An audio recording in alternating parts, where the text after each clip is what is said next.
అనిపించవచ్చు ప్రొడ్యూసర్ కదా అలాగే చెప్తారు చూడమని అది అనిపించవచ్చు. మీకు మీకు నమ్మకం రావడానికి నాకు ఏం చెప్పాలో ఒక శైలేష్ సారీ, ఒకవేళ 14వ తారీఖు కోర్టుకి వెళ్ళి నేను చెప్పిన దానికి మీకు ఎక్స్పెక్టేషన్ మ్యాచ్ అవ్వలేదు అనిపిస్తే ఇంకొక 2 నెలల్లో రిలీజ్ అవుతున్న నా హిట్ 3 ఎవరు చూడొద్దు, ఓకేనా?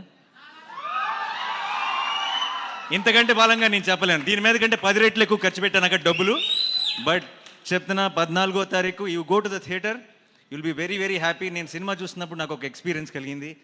ఒక అందరు వీళ్ళ పర్ఫార్మెన్సెస్, ఈచ్ టెక్నీషియన్ చేసిన పని ఎందుకో మంచి అసలు చాలా రోజుల తర్వాత అంటే సినిమాల్లాగా బయట నుంచి చూస్తున్నామే, సినిమాల్లోకి దూరిపోయి వాళ్ళ ఇమోషన్స్తో కనెక్ట్ అయ్యి వాళ్ళతో పాటు నవ్వి వాళ్ళతో పాటు ఏడ్చి మనం కూడా ఆ డార్క్ రూమ్ నుంచి బయటకు రాగానే ఇది కదా మన ప్రపంచం, మనం ఏంటి ఆ ప్రపంచంలోకి వెళ్ళిపోయామని రియలైజ్ అవుతున్న మూమెంట్స్ చాలా తక్కువైపోయినాయి ఈ రోజుల్లో. అలాంటి ఒక మూమెంట్ని నేను ఎక్స్పీరియన్స్ చేశాను. అది మీరందరూ ఎక్స్పీరియన్స్ చేయాలని ఈరోజు ఇంతగా గట్టిగా చెప్తున్నాను. దయచేసి 14th రోజు కోర్ట్ చూడండి.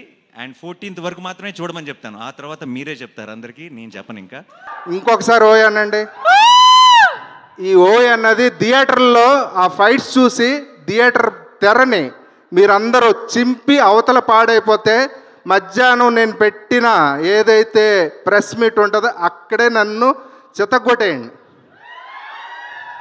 నన్ను చితకగొట్టి మీరు బయటకు ఇసిరేయచ్చు.